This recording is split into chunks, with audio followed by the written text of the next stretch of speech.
E aí pessoal, tudo bem? Bem-vindos ao canal Coleção Paralela, sou o Rodrigo.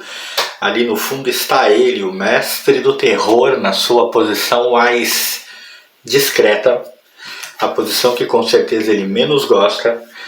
Vamos nós mais uma vez com outro daqueles vídeos em que eu mostro a minha fuça feia e diurno. O vídeo do barulhinho que vocês já estão se acostumando. E esse aqui, como prometido, é um vídeo de segunda parte dos gibis mais obscuros que eu tenho no canal. Fiz outra pequena seleção de gibis obscuros. Faço questão de dar uma contextualizada aqui.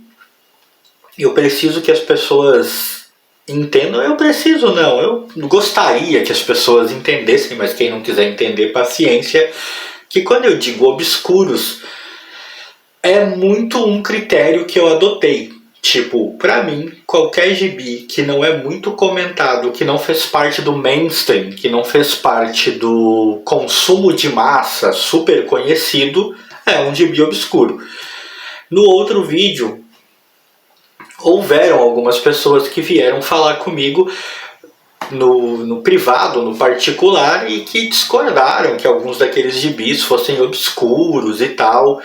E eu expliquei isso para elas, né? No meu ponto de vista, são sim obscuros, por isso estão no vídeo. E muitas vezes as pessoas também confundem a questão de que eu estou falando do gibi, da publicação. Nem sempre dos personagens. Existem gibis com personagens famosos que são obscuros. No outro vídeo, por exemplo, tinha Caceta e Planeta. Todo mundo conhece o Caceta e Planeta. O Caceta e Planeta não é obscuro. O gibi era. É o mesmo que vai acontecer nesse caso. Pode haver uma parte 3? Até pode. Eu acho que eu até tenho material para uma terceira parte. Mas aí também vai depender muito do interesse das pessoas em ver essa terceira parte. Para essa segunda parte aqui eu separei algumas coisas, deixei um dos mais obscuros que eu tenho pro final e vou começar, sem mais enrolação, vou começar falando direto deste daqui. Lembrando, a grande maioria, para não dizer todos os gibis aqui, que serão mostrados já apareceram no canal em algum momento, já tiveram seus vídeos, seja de aquisição ou vídeo solo. Então, são gibis que se você se interessar em querer ver o vídeo dele, pode procurar aí no canal que vai ter, muito provavelmente. E eu vou começar com esse. O Street Fighter. Um claro exemplo daquilo que eu falei antes, não são os personagens que são obscuros, é o gibi. Nós temos uma publicação aqui da editora Scala, a minha querida editora Scala, e o gibi do Street Fighter nesse formatinho, já apareceu aqui. Olha como é por dentro, olha isso, tem uma parte colorida, tem uma parte amarelo e preto e branco, eu não sei o quanto desse amarelo, porque o papel amarelou. Um gibizinho completamente obscuro, pouquíssimo comentado. Muitas pessoas não sabem que o Street Fighter teve um gibizinho pela editora Scala, mas teve. Eu tenho esse exemplarzinho detonadinho aqui, mas que eu guardo com carinho. Depois nós temos um que foge bastante ao contexto, assim, de quanto a diferença de público-alvo, a diferença de assunto. Nós temos perícia, crime em quadrinhos. É muito mais um gibi erótico do que qualquer outra coisa, eu nem vou folhear muito. Apareceu, até apareceu uma coisa que não era para aparecer, e que não é YouTube, finge que você não viu. Mas é um gibi bem naquela pegada, com muito mais erotismo, apesar desse título mentiroso aqui, perícia, o crime em quadrinhos. O crime é, sem dúvida alguma, o menor dos alvos do gibi, é mostrar erotismo mesmo, é quase um daquelas publicações pornôs o Perícia. Adquiri faz algum tempo, já apareceu no canal, agora tá voltando. É bem obscuro, pouca gente conhece, nunca vi ninguém comentar a respeito desses gibizinhos, mas ele também não é solo, ele não é sozinho. Tipo, dentro deste gênero existiram dezenas de publicações do tipo na época. Esse é um gibi dos anos 80, anos 70, por aí. Deixa eu dar uma olhadinha aqui. Por exemplo, esse daqui é de 79. Então, bem do período. Depois eu tenho um outro, que para ser sincero, esse daqui eu não me recordo se ele já apareceu no canal. Esse até o possível vídeo dele é obscuro. Eu tô falando desse aqui, Level Up em quadrinhos. Level Up em quadrinhos, eu não lembro se eu cheguei a fazer vídeo dele, mas eu tenho um exemplar de histórias em quadrinhos da Level Up, que muita gente conhece, outras nem tanto. Também pouco faladinho, e quem não conhece não perdeu nada, porque é bem chatinho, bem nada a ver. Uma tentativa de reproduzir mangá com um certo humor e tal. Algumas vezes a arte se salva, mas as histórias na maioria das vezes não. Mas se enquadra na ideia de gibis obscuros. Depois eu tenho um que apareceu recentemente no canal, Força Ômega. Força Ômega é obscuro? Sim, não é um gibi de domínio público, não é uma coisa que tenha sido consumida, super comentada. Você não vai encontrar dezenas de vídeos, né, na internet a respeito da Força Ômega. Super-heróis brasileiros, eu já falei a respeito, tem vídeo no canal, até que bem interessante, não é dos piores, ó. E é da editora Scala também, da minha querida editora Scala. Atrás anuncia inclusive Street Fighter, uma capa bem bonita, essa capa aqui, né? Aqui uma olhadinha por dentro. O Força Ômega é uma espécie de versão tupiniquim dos X-Men, lembra muito, não é ruim. Depois nós vamos entrar em outros gibis que também são bastante obscuros. A palavra é essa, estou tentando procurar adjetivos diferentes, mas não. Há bastante obscuridade neles, mas são recheados de materiais muito interessantes. Temos, por exemplo, esse daqui, As Aventuras de Harry Gramp, com o material do grande Gramp, né? Muita coisa dele aqui dentro. O gibi inteiro, na verdade, é do material desse cara também. É um material que não dá pra ficar mostrando muito, né? Muita escatologia, erotismo, piadas nonsenses. Quem conhece o trabalho do cara, quem curte, sabe do que eu tô falando. E esse gibizinho aqui, muita gente não sabe. Essa publicação é uma publicação da Press. A Press publicava muita coisa pornográfica, diga-se de passagem, mas chegou a lançar isso aqui, por exemplo. Não sei quantas edições mais do tipo teve. Vinha com o famoso recomendável para maiores de 18 anos, coisa da época. É uma publicação ali dos anos 80, provavelmente. Não vou ficar aqui procurando, mas provavelmente é isso. E é bastante obscuro. Agora a gente vai falar de uma edição que na época em que eu lia o Chiclete com Banana, as publicações, a revista Chiclete com Bananas, eu ouvi falar, eu li uma vez, eu acho que na seção de Correios, eu acho que eu vi uma vez um dos autores comentando. Sempre tive curiosidade a respeito, mas obviamente demorou muito para cair na minha mão. Caiu na minha mão há muito pouco tempo. Monga, a Mulher Gorila, uma outra publicação tupiniquim. Vai ter bastante publicação tupiniquim agora, naquele estilo muito alternativo, tão comum dos anos 80, né? Que para mim o maior expoente dessa época é a revista Chiclete com Banana. É o maior expoente desse quadrinho alternativo, carregado de humor nonsense, carregado de referências, que misturava horror, terror, erotismo, violência.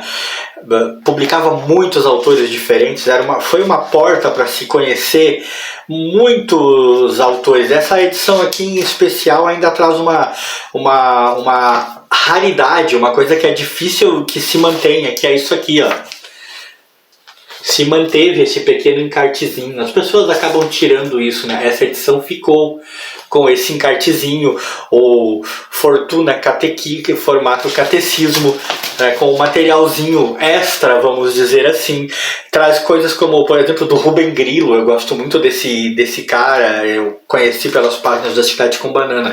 Monga, a Mulher Gorila, é bem desse período. Na verdade, a grande parte das edições que eu vou mostrar aqui é bem desse período em que esse era o humor que imperava no quadrinho, e que algumas dessas publicações eu não estou muito a par da cronologia agora, não sempre, aliás, mas acho que algumas dessas publicações são até mais velhas, na verdade, do que a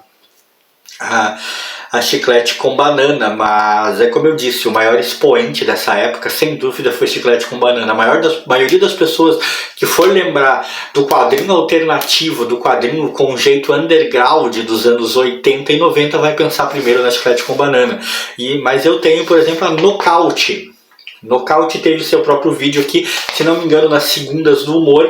A Nocaute tinha uma proposta interessante, ela trazia material nacional, né, de quadrinistas nacionais, mas também trazia muito material estrangeiro, muito material de fora, muito material que na época não estava sendo publicado aqui. Pelo menos essa era a ideia básica da revista, pelo que eu me lembro. Tem inclusive um conto do Bukowski. Eu tenho adaptações em quadrinhos do Bukowski, por exemplo. São quadrinhos que também são pouco comentados. Poderia estar nesse vídeo, mas dessa vez não entrou. Quem sabe num próximo, se houver um próximo. A Nocaute tem muito essa proposta, principalmente de trazer até nós o quadrinho que as pessoas pouco conhecem, o quadrinho alternativo que vinha lá de fora. Pelo que eu me lembro, que eu li alguma coisa a respeito, ela tinha suas pretensões, seus planos de apresentar também material nacional, mas esse é o número 1, curiosamente, mas ela tinha, principalmente nos seus primórdios, no seu surgimento, essa ideia de trazer aquele material lá de fora, que na época, estamos falando de anos 80, anos 90, na época era pouquíssimo conhecido, pouquíssimas pessoas tinham acesso ao que estava sendo publicado lá fora, na Europa, ao material alternativo que estava sendo publicado nos Estados Unidos. Era Marvel, DC, as pessoas não conheciam. Nocaute tinha essa ideia e era bem interessante. Uma outra edição, eu esqueci de falar, né? A Nocaute era dessa aqui da LS Editora, se não me engano. Tem aqui o Paradise se apresenta. E a próxima revista da Dealer, né? A editora é a Dealer, uma coisa assim. Tem uma capa ótima do Rubem Grillo, inclusive. É Rubem Grillo? Agora me deu uma confusão aqui, eu não lembro se eu falei o nome certo. Acho que eu viajei. Acho que não tem nada a ver com o... Não, é uma capa do Lourenço. Olha a mistura que eu fiz. Não, é uma capa do Lourenço Mutarelli. Tem nada a ver com Rubem Grillo. Não sei nem que eu tirei Rubem Grillo. Ignorem, deletem isso. Mas é uma revista muito, mas muito na pegada da Chiclete com Banana. Muito. É como eu disse, são filhas, são irmãs, são revistas que na época era isso que estava sendo publicado, o underground, publicar o quadrinho com ar underground era a onda do momento. E ela foi uma das que surgiu, a Mil Perigos. A Mil Perigos era muito Chiclete com Banana. Tinha muito a mesma pegada, inclusive tem uma entrevista com o Angeli aqui na edição, e o Angeli fala dos seus empreendimentos na Chiclete com Banana. Eu li essa entrevista, embora seja uma entrevista muito datada, obviamente, mas eu li, e ela era 100% na mesma pegada. Muito humor, nonsense, erótico, muita violência, matérias de contracultura, falando do underground, quadrinhos pouco acessíveis na época. Também tinha uma ideia de trazer de vez em quando um quadrinho lá de fora e de dar muito espaço para o quadrinista nacional, principalmente aquele que de outra maneira não teria espaço. Mil Perigos, pouca gente fala a respeito, é bastante bastante desconhecido, né? E mais uma vez, dentro dessa temática do gibi desconhecido, também é uma número 1, temos a Abutre. Abutre também já apareceu aqui, mesma coisa, essa é a número 1, trazia na capa Large Cow Comics, ou Leia, né, uma história sensacional de Hank Emerson, tinha Frank Margelin, Gilbert Shelton, Robert Grant, Moebius, né, e um conto fantástico do Dino Buzzati. O que vocês acham? Também a mesma coisa, muito parecido com a Nocaute. Entendeu? Muito a ideia da Nocaute, trazer muito quadrinho pouco acessível, quadrinho estrangeiro, aquele quadrinho que não habitava as grandes editoras. Na época, quem era a grande editora? A editora Abril, né?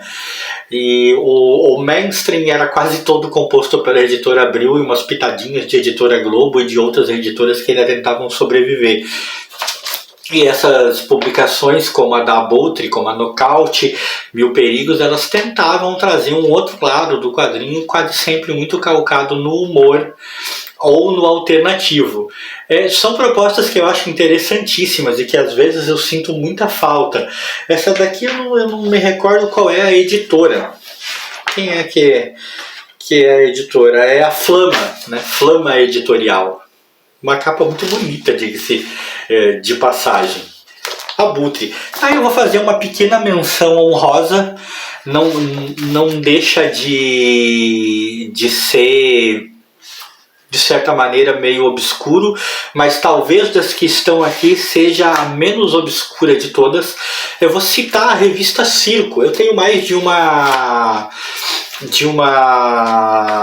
exemplar da revista Circo, mas a revista Circo é uma revista também muito Chiclete com Banana, tipo, Chiclete com Banana é meio que um filho da Circo, eu não tenho certeza de qual saiu primeiro, mas para mim sempre teve essa impressão, parecia que a Chiclete com Banana era uma filha da revista Circo. Eu ouvia falar da revista Circo pela Chiclete, mas nunca tinha tido.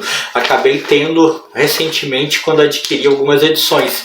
E é a mesma pegada, o quadrinho alternativo, o quadrinho underground, o quadrinho europeu pouco falado, o quadrinho latino pouco falado, matérias, mesma pegada. A revista Circo era muito legal, tanto que na capa ela anuncia Luiz G, Glauco, Arno, Gramp, Nani, né? E sempre com umas capas muito show de bola, muito legal.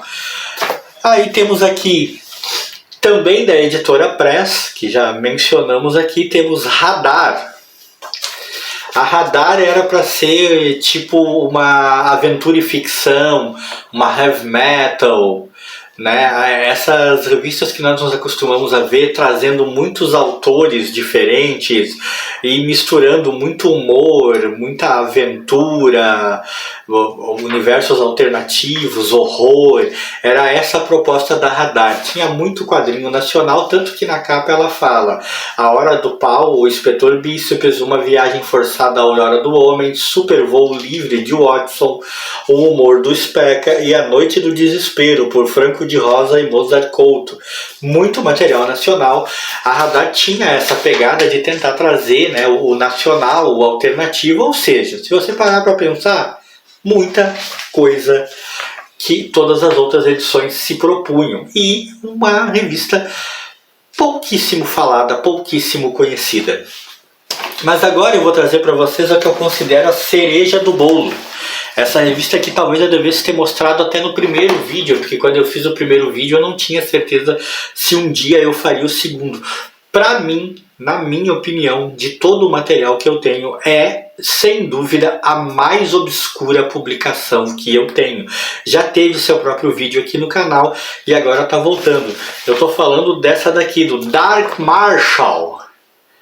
Olha só, eu comprei um volume dessa edição uma vez em banca. E há um tempo atrás aí eu acabei pegando essa daqui. O Dark Marshall é tipo um dos quadrinhos mais obscuros que eu tenho. Eu acho que é o mais obscuro que eu tenho. Você não ouve falar. Foi publicado nesse formato, tipo, né, talão de cheque, widescreen, sei lá como você quer chamar. Curiosamente tinha uma propaganda da Close Up atrás, ó. Conseguiu algum patrocínio. E trazia o personagem principal, que é o Dark Marshall, que é esse cara aqui, e ainda outras criações do mesmo cara, o Boomerang e o Worm. Então aqui embaixo, né, Boomerang vezes Worm. E isso dá Sidus Script, né, a publicação. Tem até uma sinopse, tem um editorial aqui, né, uma sinopse para você se situar com o personagem. E era tudo muito alternativo, gente. Era tudo com um ar muito amador mesmo, a verdade é essa. Tinha um ar muito amador. A arte, havia muito a melhorar nessa arte, não há nenhuma dúvida quanto a isso. Havia muito a melhorar na arte final, na quadrinização, no roteiro. O Dark Marshall é como se fosse um Brave Star, quem aí lembra do Brave Star? Só que um Brave Star do lado sombrio das coisas, né? Ele era com cara de malvadão, com jeito de malvadão, enfrentava uns inimigos mais barra pesada. Suas histórias eram ali pelo Velho Oeste mesmo, um Velho Oeste meio licença poética, né? Com coisas que você não veria normalmente.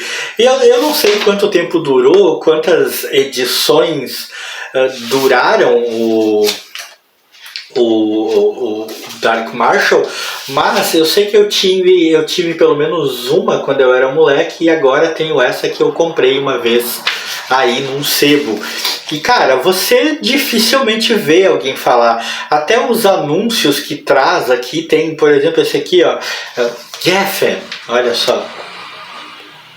Um monte de personagens que a gente não ouve falar.